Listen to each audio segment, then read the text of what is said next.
దేవునికి స్తోత్రం. హల్లెలూయా. ప్రభునందు నాకు అత్యంత ప్రియులారా,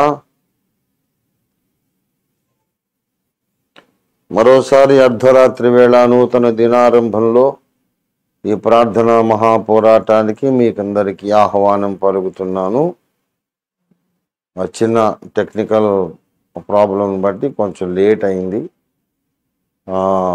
ఇప్పుడైనా సమయం ఇంకా ఏమీ నష్టపరుచుకోకుండా నేరుగా మనం ప్రార్థనా పోరాట ప్రక్రియలోనికి వెళ్దాం. ముందుగా మనం చిన్న ప్రార్థన చేస్తున్న దైవాత్మ సహాయం కోరుకొని ముందుకు సాగుదాం. ప్రార్థన. హల్లెలూయా, హల్లెలూయా, హల్లెలూయా, హల్లెలూయా, హల్లెలూయా, హల్లెలూయా. స్తోత్రం, స్తోత్రం, స్తోత్రం, స్తోత్రం. నాయన ప్రేమ కలిగిన మహాపరిశుద్ధ తండ్రి, జీవాధిపతి మా యేసయ్యా, నీకే స్తోత్రాలు చెల్లిస్తున్నాం. పరిశుద్ధ రాజా నీకు స్తోత్రాలు. మహిమగల మా దేవా నీకు స్తోత్రం. మహిమగల మా తండ్రి, మరొక నూతన దినాన్ని మా జీవితంలో మీరు ఆరంభించి ఆదివారం అంతా మా మీద క్షేమంగా దాటిపోజేసి ఇదిగో అర్ధరాత్రి వేళ సోమవారంలో, నూతన సోమవారంలో మీరు మమ్మల్ని ప్రవేశపెట్టినందుకు ఆయనకి స్తోత్రము, కృతజ్ఞతలు, మహిమ, వందనాలు. హల్లెలూయా. స్తుతి ఆగము అర్పిస్తున్నాము తండ్రి. ఈ దినారంభంలో ప్రభా మేము నీ సన్నిధిలో గోజాడి బతిమాలి విజ్ఞాపన చేసి ప్రభువా నీ కార్య సఫలతను మేము కన్నులార చూచుటకు సహాయం చేయండి. మా కన్న తండ్రి దయచేసి దిగిరండి. మీరే నాతో మాతో అందరితోనూ మాట్లాడమని మమ్మల్ని ఆయత్తపరిచి మా ద్వారా అద్భుతమైన ప్రార్థన పరిచర్య చేయించమని, ఈ పోరాటంలో మాకు ఘన విజయం దాయిచ్చామని యేసు పరిశుద్ధ నామములో స్తుతించి ప్రార్థిస్తున్నాము తండ్రి. ఆమేన్, ఆమేన్, ఆమేన్.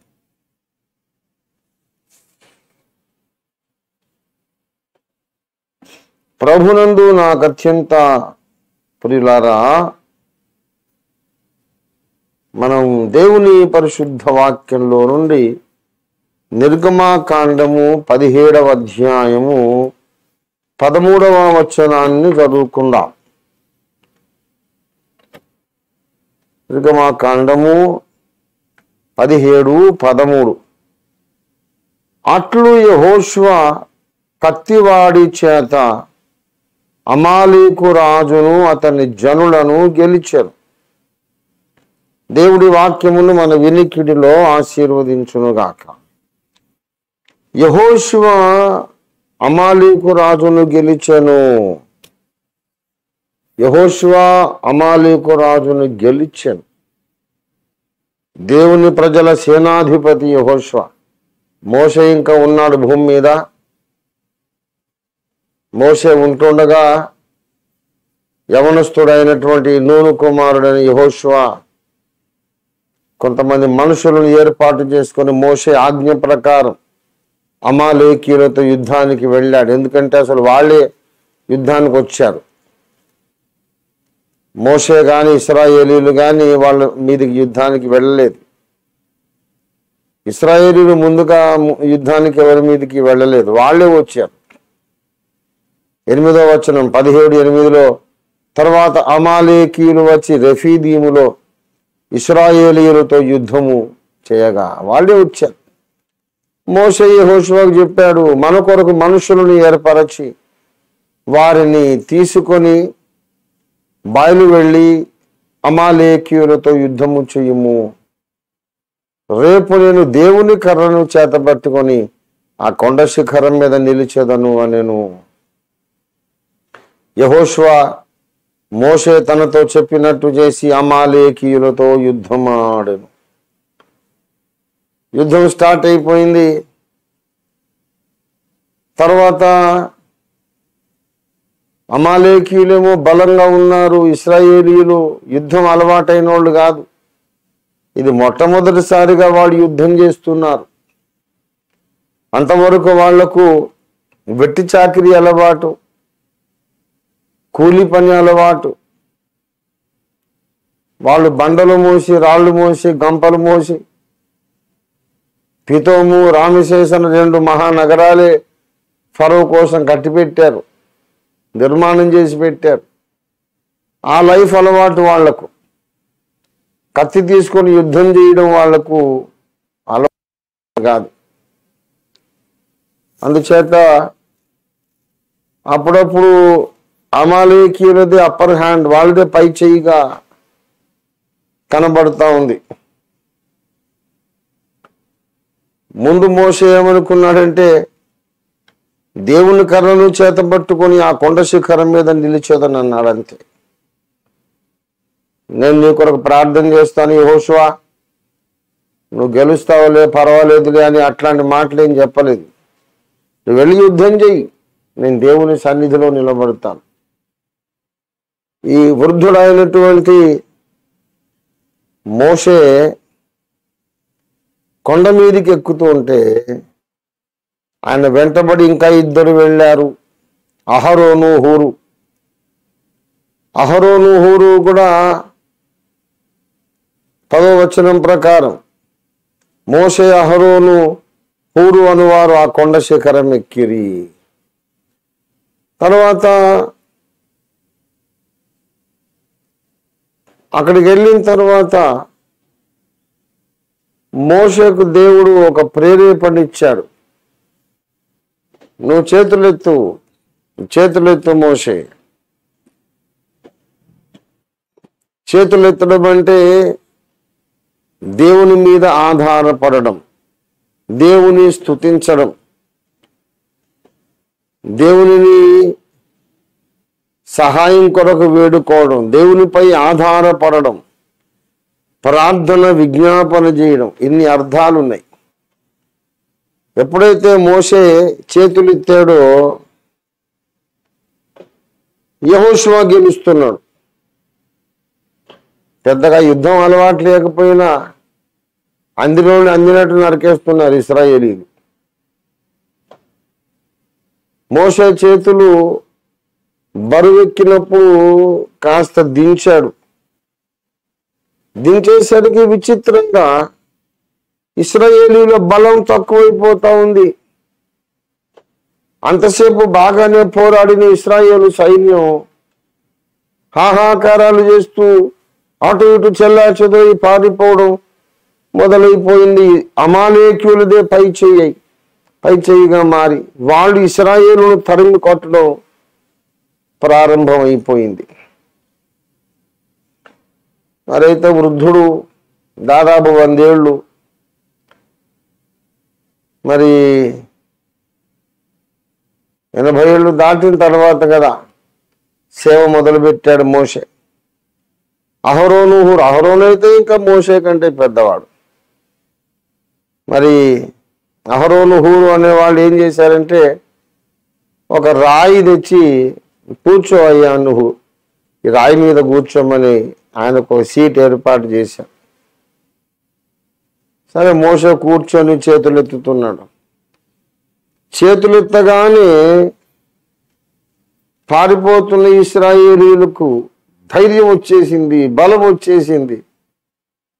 వెళ్ళినట్టే వెళ్ళి మళ్ళీ గిరుక్కల వెనుకకు తిరిగి అమాలేకీయులను నరకటం మొదలు పెట్టేశారు.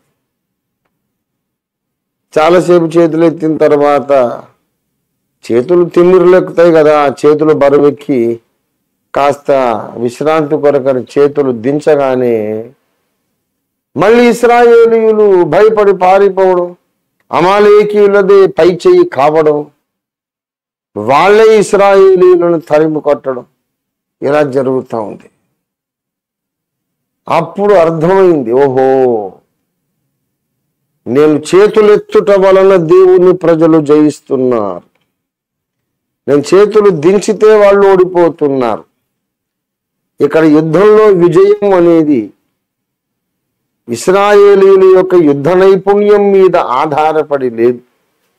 విజయం అనేది ఇక్కడ చేతులెత్తడం మీద ఆధారపడి ఉన్నది అని అర్థమైంది.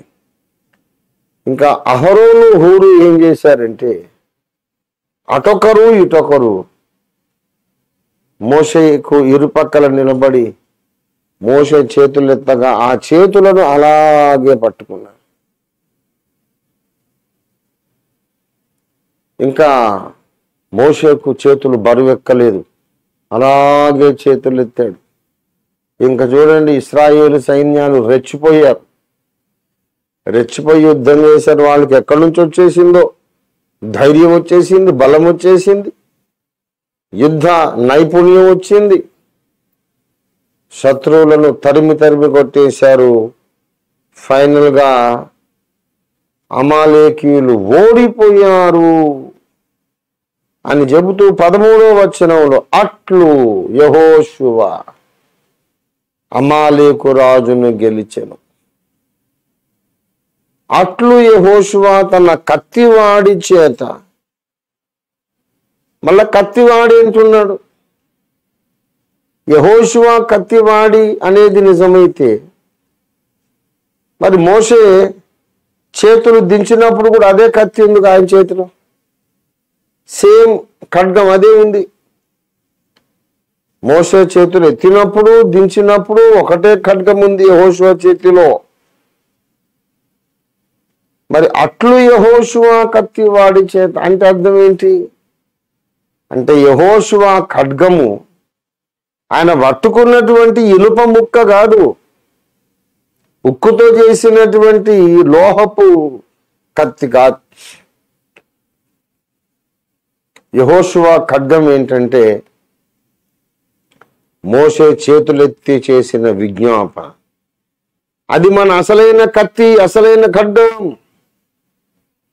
మనం ఎవరైనా ఆ కత్తితో గెలుస్తాం, మన చేతిలో పట్టుకుని ఆయుధాలతో గెలవం. ప్రార్థనా ఖడ్గముతో మనం గెలుస్తాం. దేవుని బిడలారా, దేవుడు కోరుతున్నాడు ప్రతి స్థలములోనూ పురుషులు చేతులెత్తి ప్రార్థన చేయాలని. 1 తిమోతి పత్రిక 2వ అధ్యాయం 1 తిమోతి పత్రిక 2వ అధ్యాయం 8వ వచనం, కావున ప్రతి స్థలమందును పురుషులు కోపమును సంశయమును లేనివారై పవిత్రమైన చేతులెత్తి ప్రార్థన చేయవలెనని కోరుచున్నాను. చేతులెత్తి ప్రార్థన చేయాలి. చేతులెత్తడం ఏమిటి? చేతులు దేవుడికి చూపించడం. చూడు నాయన, నా చేతులతో నేను ఏ దుష్కార్యము చేయలేదు, నా చేతులకు రక్తం అంటలేదు, మట్టి అంటలేదు, ఏ మాలిన్యం అంటలేదు, చూడు నా చేతులు అని చూపించగలిగే ధైర్యంతో ప్రార్థన చేయాలి. రెండవది, చేతులెత్తేసేయడం అంటే అర్థం ఏంటంటే, ఇంకా నేను ఏ పని చేయలేని నిస్సహాయుణ్ణి, నాకేమీ చేత కాదు, నేను అసమర్థుణ్ణి అని చేతులెత్తేసేయడం. ఇక్కడ పురుషులు ప్రతి స్థలమందును చేతులెత్తి ప్రార్థన చేయమన్నాడు. అంటే పురుషులు మాత్రమే చేతులెత్తాలని కాదు. ఆ మాటకొస్తే సంఘంలో ఉన్న వాళ్ళందరూ సంపూర్ణ పురుషత్వం పొందమంటాడు. ఎఫెసీ పత్రిక 4వ అధ్యాయంలో మీకు తెలుసు కదా, ఎఫెసీ 4వ అధ్యాయం 11-12 వచనాలు. మనమందరము విశ్వాస విషయములోను దేవుని కుమారుని గూర్చిన జ్ఞాన విషయములోను ఏకత్వము పొంది సంపూర్ణ పురుషుల మగు వరకు అంటున్నాడు. సంపూర్ణ పురుషులము అనగా అర్థం ఏంటో చెబుతున్నాడు. అనగా క్రీస్తునకు కలిగిన సంపూర్ణతకు సమానమైన సంపూర్ణత కలవారమగు వరకు ఆయన ఇలాగూ నియమించెను. క్రీస్తునకు కలిగిన సంపూర్ణతకు సమానమైన సంపూర్ణత ఎవరికి వచ్చిందో వాళ్ళు సంపూర్ణ పురుషులే. వాళ్ళు స్త్రీలైనా పురుషులైనా దేవుని దృష్టిలో వాళ్ళు సంపూర్ణ పురుషులే. కనుక ఇక్కడ జెండర్ ప్రాబ్లం కాదు, లింగ వివక్ష కాదు. స్త్రీలైనా పురుషులైనా అందరూ సంపూర్ణ పురుషులు కావాలి. ఆ సంపూర్ణ పురుషత్వంలో క్రీస్తునకు కలిగిన సంపూర్ణ పురుషత్వం. అందులో ఒక భాగం ఏంటంటే విజ్ఞాపన చేయడం. మరి యేసు ప్రభు వారు సంపూర్ణ పురుషుడైతే మనొకరికి ఏం చేస్తున్నాడు? ఇప్పుడు ఆయన విజ్ఞాపనే కదా. భూమి మీద కూడా ఏం చేశాడు? ఒలివల కొండ మీద ఎప్పుడు విజ్ఞాపనే కదా. గనుక యేసు సారూప్యంలోకి మార్చబడ్డ వాళ్ళు కూడా సంపూర్ణ పురుషులై విజ్ఞాపనే చేస్తారు. గనక ఆడవాళ్ళ మగవాళ్ళ అనే మీమాంస వదిలేయండి. రక్షణ పొందిన ప్రతి ఒక్కరు కూడా చేతులెత్తి ప్రార్థన చేయాలి. పని చేసే వాళ్ళు చేస్తుంటారు, కానీ పనిలో సఫలత దేని మీద ఆధారపడి ఉంటుంది? పనిలో విజయం దేని మీద ఆధారపడి ఉంటుంది? ఆ పని చేసే వాడి మీద కాదు. ఇక్కడ చేతులెత్తి కన్నీరు గార్చి విజ్ఞాపన చేసే వాళ్ళ ప్రార్థన ధూపము మీద ఆధారపడి దేవుని పని భూమి మీద జరుగుతుంది. ప్రియ దేవుని బిడ్డలారా, మన చిన్న సహవాసానికి దేవుడు 1982వ సంవత్సరంలో తన దాసునికి దర్శనమిచ్చి ఒక గొప్ప పని అప్పగించాడు. 8 గ్రంథాలను రాయాలి. ఆ 8 గ్రంథాలను నీవు నీ మాతృభాషలో రాయాలి. తర్వాత దాన్ని ఇంగ్లీష్లోకి నువ్వే తర్జుమా చేయాలి. చేసి 200 దేశాలకు ఆ గ్రంథాన్ని నువ్వు పరిచయం చేయాలి. అంతటితో మార్టిన్ లూథర్ ద్వారా నేను ప్రారంభించిన సార్వత్రిక సంఘ సంస్కరణను నేనే ఒక ముగింపుకు తీసుకొస్తాను అని దేవుడు మాట్లాడాడు. 1982వ సంవత్సరం మార్చి నెల 27వ తారీఖున. బైబిల్ మిషన్ గురించి వారు ఎప్పుడు ప్రకటించుకుంటారు. దేవుడు దేవదాసు అయ్య గారికి బయలుపరిచిన బైబిల్ మిషన్, దేవదాసు అయ్య గారికి దేవుడు బయలుపరిచాడంట, బైబిల్ మిషన్ అనేది నీవు స్థాపించు అని. అప్పుడు ఆయన బైబిల్ మిషన్ స్థాపించారు. మొదట్లో ఆయన దగ్గర 5, 6, 10 మంది 20 మంది ఉండేవాళ్ళు శిష్యులు. ఆయన చెప్పారు, దేవదాసు అయ్య గారు, నా మరణానంతరం లక్షల మందిగా ఈ సంస్థ, ఈ సంఘం విస్తరిస్తుంది అని అయ్యగారు ప్రవచించారు, తండ్రి గారు.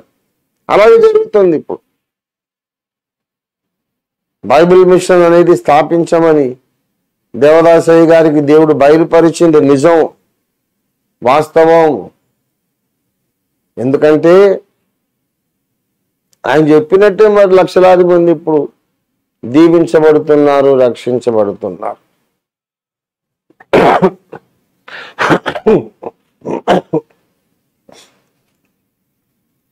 బైబిల్ మిషన్ అనేది ఎందుకు స్థాపించావు నువ్వు అని అయ్యగారిని ఎవరు అడిగారు. బైబిల్ మిషన్ ఏంటంటే అని వెటకారం చేశారు. వెటకారం చేస్తే అయ్యగారు సమాధానం ఇచ్చారు.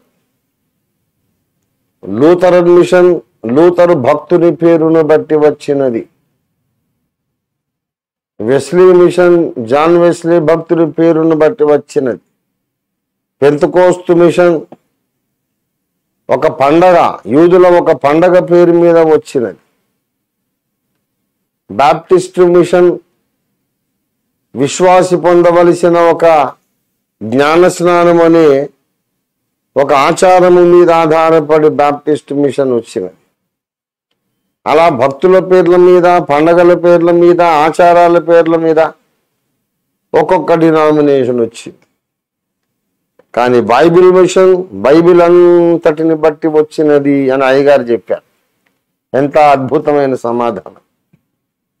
బైబిల్ అంతటిని మనం గౌరవించాలి. పాత కొత్త నిబంధన. అయ్యగారి యొక్క మెచ్యూరిటీ చూడండి ఎంత ఉన్నతమైనది. నాకెప్పుడు ఆ స్టేట్మెంట్ చూడగానే కరెంట్ షాక్ లాగా కొట్టేది. దేవుడు ఫాదర్ ముంగమూరి దేవదాసయ్య గారికి బయలుపరిచిన బైబిల్ మిషన్ అనే స్టేట్మెంట్ ఎక్కడన్నా చూడగానే కరెంట్ షాక్ లాగా తగిలేది. ఇప్పుడు దేవుడు మనకు బయలుపరిచాడు. ఇప్పుడు ఈ పరిచర్య, ఈ దర్శనం దేవుడు బయలుపరిచాడు. ఇందుకు మనం తగినోళ్ళం కాదు, యోగ్యులము కాదు, అంత తగిన జ్ఞానము కానీ, ధనము కానీ, సామర్థ్యము కానీ, పలుకుబడి కానీ, బలము ఏమీ లేదు మన దగ్గర. మనం చాలా చిన్నవాళ్ళం.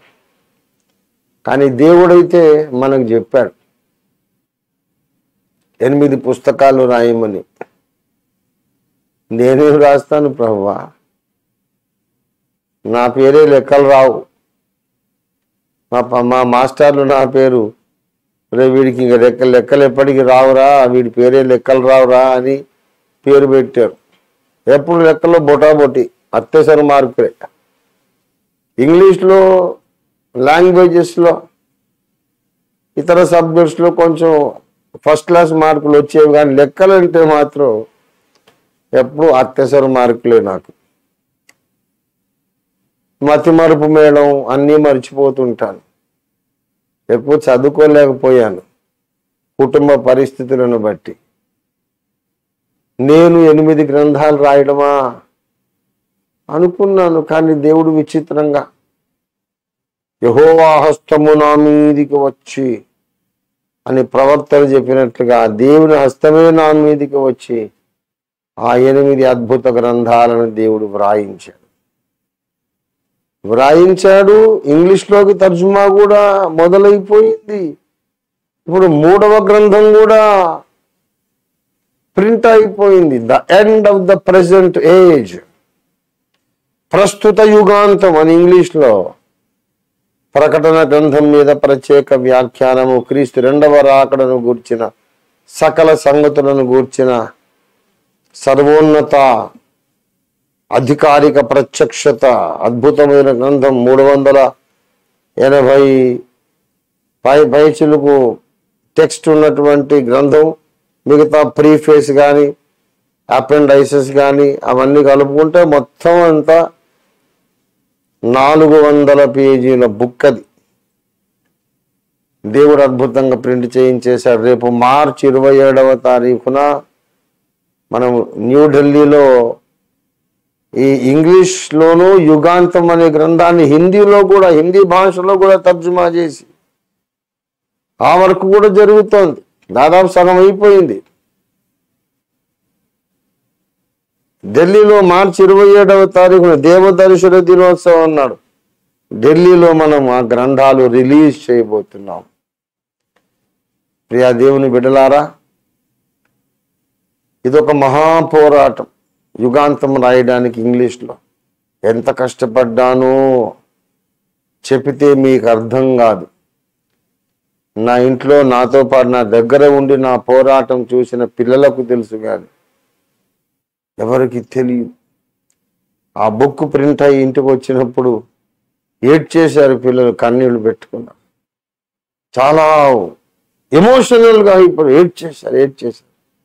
నాన్న పుస్తకం వచ్చింది, ఎంత కష్టపడ్డారు నాన్న దీని కొరకని. నేను కూడా, నా కళ్ళు కూడా చెమర్చినాయి. అప్పుడు నేను వేరే ఊళ్ళో ఉన్నాను. ఆ పుస్తకాన్ని ఫోటో తీసి నాకు పంపించారు. నేను కూడా ఏడ్చాను. ప్రభువా, ఇంత కష్టపడ్డాను, ఇన్నాళ్లకు కళ నిజమైంది. 4 సార్లు మొదలుపెట్టి ముగించలేక ఆ హోరాహోరీ పోరాటంలో ఆగిపోవాల్సి వచ్చింది. మళ్ళీ మొదలు పెట్టాను, మళ్ళీ ఆగిపోవాల్సి వచ్చింది, మళ్ళీ మొదలు పెట్టాను. 4వసారి సక్సెస్ అయింది. చక్కగా దేవుడు లోపరహితమైన పుస్తకాన్ని ఇచ్చాడు. ఎందుకంటే జులాన్ ప్రెస్ వాళ్ళు ఎడిటింగ్ చేస్తారు. అక్కడ చాలా హేమాహేమీలు ఉంటారు. సబ్జెక్ట్ కానీ, లాంగ్వేజ్ కానీ ఏదైనా సరిగ్గా లేకపోతే వాళ్ళు చెప్తారు ఇది కరెక్ట్ కాదని. వాళ్ళు ఎడిట్ చేసి దాన్ని అప్రూవ్ చేసింది ప్రింట్ అయిపోయింది. దేవుని స్తోత్రం కలుగును గాక. ప్రియులారా, ఇంత మహాపోరాటం జరుగుతూ ఉంది. నెక్స్ట్ దేవుని ప్రణాళిక అయిపోయింది కదా, విశ్వ చరిత్ర రాయాలి. The history of the cosmos, history of the universe. దేవుడు ఏం పేరు పెట్టిస్తావు ఆయనకే తెలుసు, మనకు తెలియదు. విశ్వ చరిత్ర అది ఇంగ్లీష్లోకి రావాలి. అప్పుడు సగం అయిపోయినట్టేగా. పెద్ద పుస్తకాలు ఇవే, యుగాంతము, విశ్వచరిత్ర. అది అయిన తర్వాత ఇంకా మహిమ ప్రపంచం వచ్చేస్తుంది, సింహనాదం వచ్చేస్తుంది, ఇంకా ప్రమాణ వాక్యం కూడా వచ్చేస్తుంది. ఇలాగా ఒకటొకటిగా మొత్తం 8 గ్రంథాలు కంప్లీట్ అయిపోతున్నాయి. ఇంత యుద్ధము నేను ఎలా గెలుస్తున్నాను, ఇంత పోరాటం ఎలా చేస్తున్నా, ఎలా రాస్తున్నాను?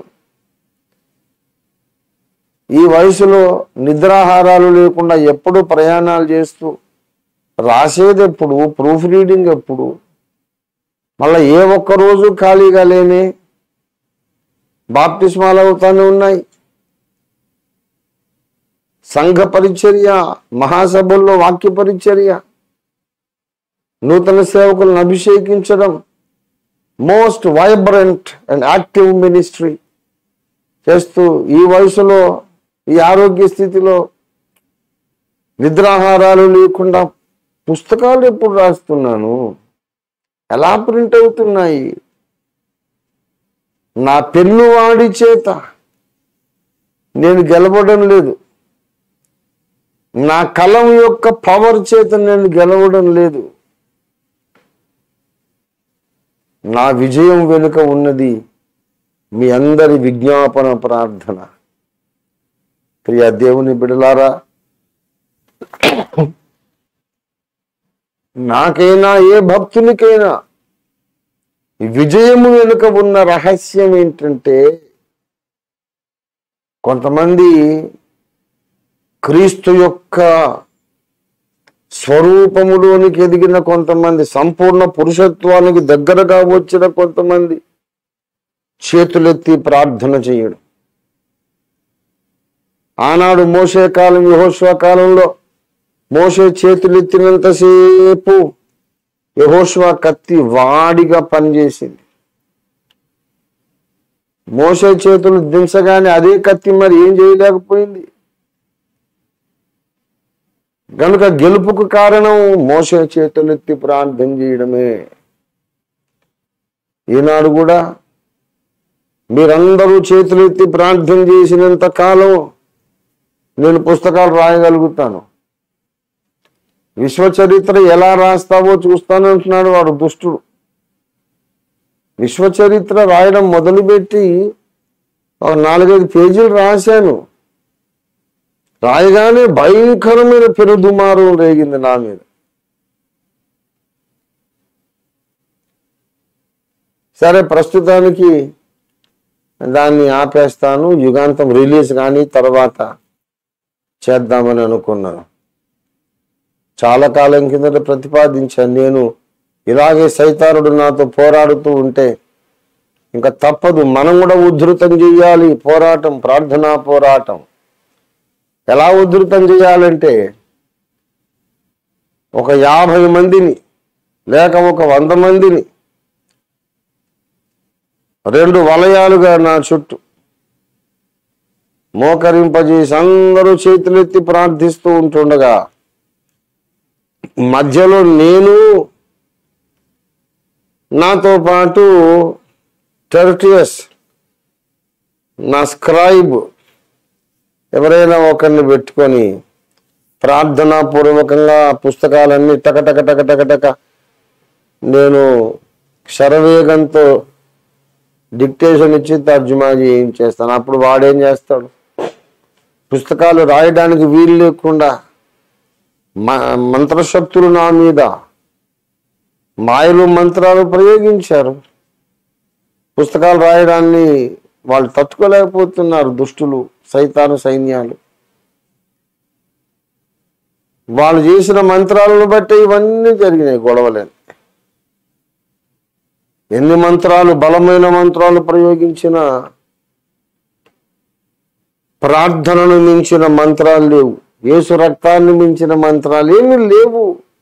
అవన్నీ నీచమైన క్షుద్ర శక్తులు. యేసు రక్తం అంటే ఏమిటి? సృష్టికర్త యొక్క ప్రాణశక్తి. సృష్టికర్తలో ఉన్నటువంటి నాశనము లేని జీవం యేసు రక్తంలో ఉంటుంది. యేసు రక్తములో దేవుని యొక్క అక్షయత ఉంటుంది. కాబట్టి అమోఘంగా పనిచేస్తుంది. ఎదురు లేదు, తిరుగు లేదు. ఇక యేసు రక్తాన్ని చుట్టూ చల్లుకోవాలి. భక్తులందరూ 2 రింగ్స్గా 2 కోటలు అన్నమాట స్తుతించి ప్రార్థన చేస్తూ చుట్టూ ఏర్పాటు చేస్తాను. దేవుడు నాకు యుద్ధం నేర్పించాడు, యుద్ధ వ్యూహం నేర్పించాడు. ఆ టైం వస్తుంది. ఎప్పుడు ఎలా చేయాలో నాకు తెలుసు, దేవునికి తెలుసు. దేవుని టైంలో ఇది కూడా జరుగుతుంది. చూస్తాను ఎలా ఆపుతాడో, ఎలా రాస్తావో నేను చూస్తాను అన్నాడు సైతాన్. నాతో అన్నాడు వాడు, నువ్వు ఎలా రాస్తావో ఈ గ్రంథం నేను చూస్తానన్నాడు. నువ్వు ఎలా ఆపుతావో నేను చూస్తానన్నాను. ఎందుకంటే నా దగ్గర బ్రహ్మాస్త్రం ఉంది. అదేంటంటే భక్తుల ప్రార్థన, భక్తులు చేతులు ఎత్తడం. హల్లెలూయా. నా సహదాసులైన మీరందరూ కూడా చేతులు ఎత్తి ప్రార్థన చేస్తూ వలయాకారంగా నా చుట్టూ ఉంటే, నేను మధ్యలో కూర్చొని రాస్తా ఉంటే ఏ దయ్యాలు ఏమీ చేయలేవు, అన్ని పారిపోవాల్సిందే.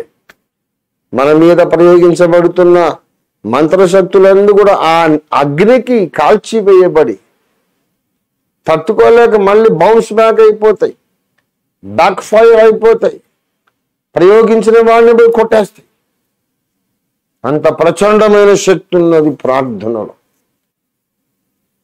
అట్లు ఈనాడు కూడా మనము మన కత్తివాడి చేత మనం గెలుస్తాం. మన కత్తివాడి ఏమిటంటే శరీర సంబంధమైన కత్తులు, కటార్లు కాదు. కత్తి కంటే కలం పదునైనది అంటారు పెద్దలు. ఇప్పుడు కలం కూడా కాదు, ఆ కలానికి కూడా బలాన్ని ఇచ్చేది భక్తుల యొక్క కన్నీటి ప్రార్థన. ఒకవేళ ఈ పరిచర్య కొనసాగాలంటే ఒకటే మనం చేయాలి, జ్ఞాపకం పెట్టుకోవాల్సిన విషయం ఏంటంటే మనం చేతులు దించడం అనేది ఉండకూడదు. చేతులు దించడం అనేది జరగనేకూడదు. ఎప్పుడైతే చేతులు దించడం జరుగుతుందో ప్రార్థన పైకి వెళ్ళడం మానేస్తుంది. ప్రార్థన ఎప్పుడు పైకి వెళ్ళడం మానేస్తుందో శత్రువుకు బలం వస్తుంది. ఇక్కడ యెహోషువ కత్తి బలహీనమైపోతుంది. గనుక అవసరమైతే 2-3 షిఫ్ట్లైనా పెట్టుకుందాం. కొన్ని వందల మందిని ప్రార్థన యోధులను తయారు చేసి మరి అవకాశం ఉన్నంత వరకు 24 గంటల సమయాన్ని మనం 3 భాగాలు కానీ 4 భాగాలు కానీ చేసి 4 భాగాలు చేస్తే 6 గంటలు ఒక టీం ప్రార్థన చేయాలి. మళ్ళీ 6 గంటలు ఇంకో టైం, మళ్ళీ 6 గంటలు ఇంకో టైం, మళ్ళీ 6 గంటలు ఇంకొక టీం. ఒక్కొక్క 6 గంటలు ఒక్కొక్క టీం, ఒక్కో బృందం 6 గంటలు ప్రార్థన చేస్తే 4 టీమ్స్ కంప్లీట్ అయ్యేసరికి 24 గంటలు అయిపోయి మళ్ళీ ఫస్ట్ టీంకు టైం వస్తుంది. ఇంకా సైతాన్ గాడు ఏం చేయలేడు. అట్లు ఈనాటి యెహోషువ కూడా కత్తి వాడి చేత అమాలేకును జయించేస్తాడు. దేవుని ప్రియ బిడ్డలారా, మీరు చేతులెత్తి ప్రార్థన చేయడంలో గొప్ప శక్తి ఉంది. అది మీరు గ్రహించాలి. దేవుడు ఇశ్రాయేలుకు జయముని ఇస్తాడు. దేవుడు తన దర్శనాన్ని నెరవేరుస్తాడు. నెరవేర్చడానికి తన దాసునికి బలాన్ని ఇస్తాడు, ధనాన్ని ఇస్తాడు, ఐశ్వర్యం ఇస్తాడు, అన్ని ఇస్తాడు దేవుడు. కానీ దేవునికి ఇక్కడ చేతులెత్తి ప్రార్థన చేసేవాళ్ళు కావాలి. అదేమిటో లింక్ ఉంది. ఆ చేతులెత్తడం అనేది మానేస్తే, చేతులు దించేస్తే దేవుడిచ్చే బలం యెహోషువ దాకా రావట్లేదు. యెహోషువకు దేవుని బలం అందటం లేదు. అమాలేకు గెలిచేస్తున్నాడు. దేవుని ప్రజలు ఓడిపోతున్నారు. కనుక ఏదో మనకు అంతు చిక్కని ఒక దేవరహస్యం ఉన్నది. దేవుడు తన దాసులకు బలాన్ని ఇస్తాడు, ఆరోగ్యాన్ని ఇస్తాడు, ఐశ్వర్యమును, ధనమును ఇస్తాడు, అభిషేకమును ఇస్తాడు. దేవుడు అప్పగించిన కార్యాన్ని సఫలం చేస్తాడు. దర్శనాన్ని సంపూర్ణంగా దేవుడు నెరవేరుస్తాడు. కానీ అక్కడ కొండ మీద ఎవరో ఒకరు చేయెత్తి ప్రార్థన చేస్తూ ఉండాలి. ఆ చేతులు ఎత్తి ప్రార్థన చేసేవాళ్ళు ప్రార్థన చేస్తున్నంతసేపు ఇక్కడ జయం వస్తుంది. ఏదో అదృశ్యమైన ఒక లింక్ ఉంది. మోషే చేతులెత్తి ప్రార్థించుట వలన పరలోక దేవుని శక్తి, బలము, ప్రభావము యెహోషువలోనికి, ఇశ్రాయేలు సైన్యాల్లోనికి ప్రవహిస్తూ ఉంది. మోషే చేతులు దించగానే ఆ ప్రవాహం ఆగిపోతుంది. ప్రవాహం ఆగిపోయేసరికి పవర్ సప్లై ఆగిపోయి ఇక్కడ ఫ్యాన్లు తిరగడం లేదు, ఏ ఉపకరణాలు లైట్లు వెలగటం లేదు అన్నట్టు పవర్ ఆఫ్ అయితే ఇంకే ఉంది, ఏ ఉపకరణం పనిచేయదు. పవర్ సప్లై ఆఫ్ అయిపోయిందన్నమాట, పవర్ కట్ అయిపోయిందన్నమాట. యెహోషువకు ఆశ్చర్యం వేస్తోంది. ఏంటబ్బా, నేను బాగానే పోరాడేవాడిని, సడన్ గా నాకే నీరసం వచ్చేసింది, కత్తి ఇట్లా లేపితే లేవట్లేదేంటి, వాడే నన్ను తరుముతున్నాడు, పారిపోవాల్సి వస్తా ఉంది, డిఫెన్స్ లో పడ్డానేంటి, ఆశ్చర్యపోతున్నాడు. సరే బతుకుంటే ఏదో చేయొచ్చు అని చెప్పి పారిపోయి డిఫెన్స్ లో, ఆత్మరక్షణలో పడ్డాడు. ఏ లోపల మళ్ళీ బలం వచ్చేసి మళ్ళీ విజృంభించేశాడు. ఏమవుతుందో తెలియట్లేదు. మళ్ళీ విజృంభించడం, రెచ్చిపోయి యుద్ధం చేయడం ఎప్పుడంటే దైవజనుడు చేతులెత్తి ప్రార్థించినప్పుడే జరిగింది. ఆ విధంగా యెహోషువ తన కత్తివాడి చేత, అంటే యెహోషువ కత్తివాడి ఈజ్ ఈక్వల్ టు దైవజనుని యొక్క విజ్ఞాపన ప్రార్థన. దైవజనుడు చేతులెత్తుట, దైవజనుడు చేతులెత్తి ప్రార్థించుటే యెహోషువ యొక్క కత్తివాడి. కత్తి ఉంది, కత్తికి వాడి తక్కువైపోతా ఉందన్నమాట. యెహోషువ చేతిలో కత్తి ఉంది, దాని వాడి వేడి తక్కువైపోతా ఉంది ఇక్కడ చేతులు దించగానే. కనుక ఇప్పుడు మహాయుద్ధం జరుగుతూ ఉంది. నేను కూడా చాలా ఎక్సైటెడ్గా ఉన్నాను. ప్రియులారా, దేవుని దర్శనం నెరవేరుతా ఉంది.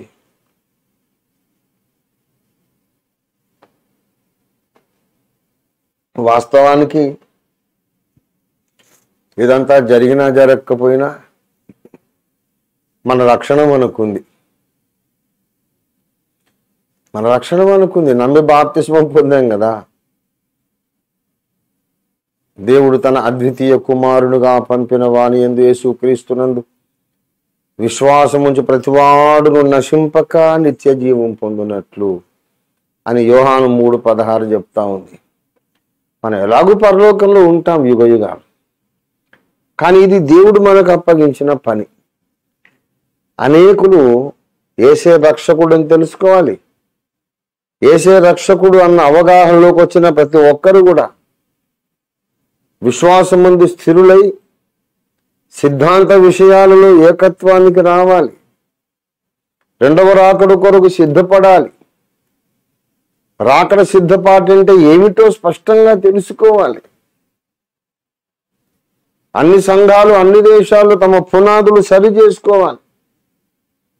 అప్పుడే అన్నిటికీ కుదురుబాటు కాలాలు వస్తాయి. అప్పటిదాకా ఈశ్వరాడు పైనే ఉండిపోతాడు పరలోకంలో.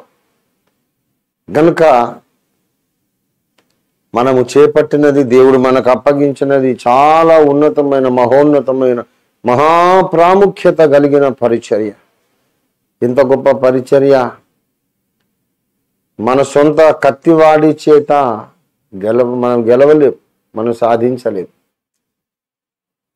మన కత్తి వాడిగా ఉంది, వేడిగా ఉంది, గెలిచేస్తోంది. అంటే అర్థం ఏంటంటే ప్రార్థనే మనకున్నటువంటి బలమైన ఆయుధం. మన కండరాలు కాదు, మన కవాతులు చేసిన కసరత్తులు చేసిన శరీరం కాదు, మన ఉద్రేకాలు, ఆవేశాలు ఇవేవి కాదు. మోషే అట్లా చేతులు దించగానే ఇంకా వీళ్ళ కండరాలు ఎందుకు పనికి రాలేదు, కత్తులు పనికి రాలేదు, ఏది పనికి రాలేదు. మళ్ళీ చేతులు ఎత్తేసరికి సీన్ మారిపోయింది అంతే. Everything depends on prayer. Everything depends on prayer. Your victory, success in the ministry depends only on prayer. I have realized that. అందుకే నేను ప్రార్థనా ఉద్యమాన్ని మొదలుపెట్టా. నేనేం సొంతగా చేయలేనని నాకు అర్థమైపోయింది ఎప్పుడు. కనుక మీ అందరి సహకారం కొరకు ఈ ప్రార్థనా పోరాటం మొదలుపెట్టాను. అసలు ఈ కార్యాన్ని సాధిస్తున్నదే మీరు, నేను కాదు. మీరు సాధిస్తున్నారు. మీరు ప్రార్థించటం వలననే ఇంగ్లీష్ యుగాంతం ట్రాన్స్లేషన్ కంప్లీట్ అయింది, ప్రింట్ అయిపోయింది. మీరు ప్రార్థించటం వల్లనే కొద్ది రోజుల్లోనే హిందీ ట్రాన్స్లేషన్ కూడా అయిపోతుంది, అది కూడా రిలీజ్ అయిపోతా ఉంది. ఎన్ని అద్భుత కార్యాలు జరుగుతున్నాయి. ఇన్నాళ్ళు జరగండి, ఇప్పుడు ఎందుకు జరుగుతోంది? దేవుని బిడ్డల యొక్క కన్నీరు, వారి యొక్క నమ్మకమైన విజ్ఞాపన పరిచర్య,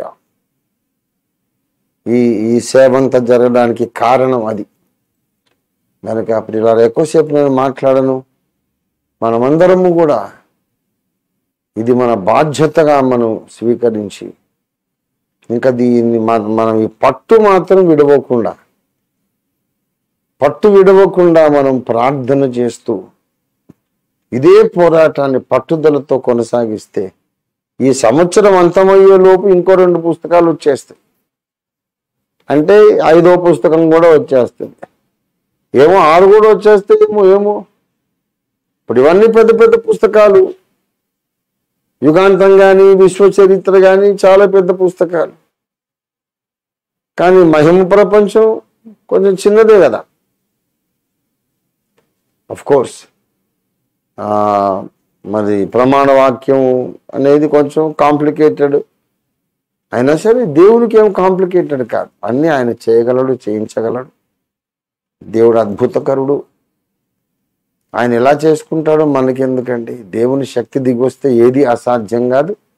ఆయన శక్తిని దింపాలంటే మనం చేతులెత్తి ప్రార్థన చేయడం ఒక్కటే మార్గం.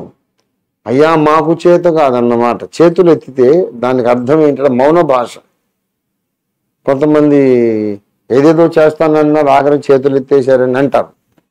చేతులు ఎత్తేసేయడం అంటే ఇంకా నా వల్ల కాదండి, హ్యాండ్స్ అప్, నాకేమి చేత కాదు, ఇంకా నా మీద నువ్వు డిపెండ్ కావద్దు, ఐ కెనాట్ డూ దిస్ అన్నమాట. దేవా మాకేమీ చేత కాదయ్యా, నీవే దిగి రావాలి అనే మౌన భాష ఇది. తన బిడ్డలు కొన్ని 100 మంది యేసయ్యా భూమి మీద నీ పని జరగాలి, మాకు చేత కావట్లేదయ్యా, మీరే దిగి రండి అని కన్నీరు గారిస్తే ఆ మహాదేవుడు దిగి వస్తే జరగని పనేమున్నది? ఆయనకు అసాధ్యమేమున్నది? ప్రియులారా, అసలు మెయిన్ పరిచర్య ఏంటంటే నేను పుస్తకాలు రాయడం, ప్రింట్ చేయడం అది కాదు ముఖ్యమైన పరిచర్య. నా కొరకు చేతులెత్తి ప్రార్థన చేయడము, మీరందరూ ప్రార్థన చేయడమే ముఖ్యమైన పరిచర్య. దాని ప్రభావమే, దాని యొక్క ఫలితమే ఈ పుస్తకాలు బయటికి రావడం. అసలు పరిచర్య మీరు చేస్తున్నారు, దేవుడు మీ ద్వారా చేయిస్తున్నాడు అసలు పరిచర్య. మీరు ఎక్కువ ప్రార్థన చేస్తే పుస్తకాలు రాయాలనే ప్రేరేపణ నాకు వస్తుంది, రాయగలిగే సామర్థ్యం వస్తుంది, ప్రింట్ చేయడానికి డబ్బులు వచ్చేస్తాయి. మీరు చేతులు ఎత్తి ప్రార్థన చేయండి, అన్నీ జరిగిపోతాయి. కానీ అదొక్కటి, ప్రార్థన ఒక్కటి మీరు మానేస్తే ఇక్కడ ప్రేరేపణ పుట్టదు, మనసుకు ఆలోచనలు రావు, మాటలు దొరకవు, తలంపులు రావు, పెన్ను పట్టుకున్న ముందుకు కదలదు, ఏమీ చేయలేదు. ప్రార్థన అనేది అంతులేని, కొలవలేని, అపరిమితమైన, అపారమైన ప్రాముఖ్యత కలిగినది ప్రార్థన. ప్రార్థనే మన సర్వస్వము, ప్రార్థనే మన జీవము, ప్రార్థనే మన ఆయుధం, ప్రార్థన మన అసలైన పోరాటము. మన ఇతర పోరాటములు అన్నిట్లోనూ మన కత్తికి పదునెక్కించేది ప్రార్థన, ప్రార్థన, ప్రార్థన. రండి ప్రియ మిత్రులారా, మనం ప్రార్థన చేద్దాం. ఇది ప్రార్థన సమయం. కాలయాపన చేయొద్దు. వెంటనే ప్రార్థనా రంగంలోనికి మనం లంఘించి యుద్ధ రంగంలోనికి దుముకుదాము. ప్రతి ఒక్కరు పట్టుదలతో ప్రార్థన చేయండి. దేవుడు అప్పగించిన దర్శనమంతా పూర్తిగా నెరవేరేదాకా 200 దేశాల్లోనికి, 200 పైన ఉన్న ప్రతి దేశంలోనికి వాళ్ళ భాషల్లో మన పుస్తకాలు వెళ్ళేదాకా ప్రార్థన నేను మానను తండ్రి. మానకుండా మేము చేతులు ఎత్తడానికి, మా చేతులు బరువెక్కకుండా, మా చేతులు బరువెక్కి మేము చేతులు దించకుండా మానక ప్రార్థన చేయడానికి మాకు సహాయం చేయి తండ్రి అని వేడుకుంటూ, ఇప్పుడు జరగబోతున్న మార్చి 27న జరగబోతున్న బుక్ రిలీజ్ కొరకు కూడా అందరూ ప్రార్థన చేయండి. విస్తారంగా డబ్బు, దాదాపు 60 లక్షల డబ్బు కావాలి. దేవుణ్ణి అడుగుదాం. నేను ఎవరిని ఇబ్బంది పెట్టను, దేవుడే ఇవ్వాలి. ఎందుకంటే ఆయన పని, నా పని కాదు. నేను ఇల్లు కట్టుకోవడానికో కార్లు కొనుక్కోవడానికి అడగట్లేదు డబ్బు. సత్యవాక్యాన్ని ప్రజల్లోకి తీసుకెళ్ళాలి. నాకు కారు లేకపోతే నేను ఆటోల్లో తిరుగుతాను, బస్సుల్లో తిరుగుతాను, ఏం పర్వాలేదు. ఇప్పుడు 66 ఏళ్ల వయసు వచ్చి నేను సైకిల్ దొక్కడానికి ఇప్పటికీ నేను రెడీగా ఉన్నాను. లగ్జరీ కొరకు నేను బ్రతకడం లేదు ప్రియులారా. డబ్బులు ఎందుకు కావాలంటే సత్యవాక్యాన్ని ప్రజల్లోకి తీసుకెళ్తాను. కనుక ప్రార్థన చేద్దాం. రండి ప్రార్థన చేద్దాం. ఇది ప్రార్థనా సమయం. ప్రేరేపణ కలిగిన వారు దయచేసి చేతులు ఎత్తండి. పోస్ట్ మిమ్మల్ని అన్మ్యూట్ చేస్తాడు. 3 గంటల దాకా మనం ప్రార్థన చేద్దాం. హల్లెలూయా, హల్లెలూయా, హల్లెలూయా, హల్లెలూయా, హల్లెలూయా. స్తోత్రం.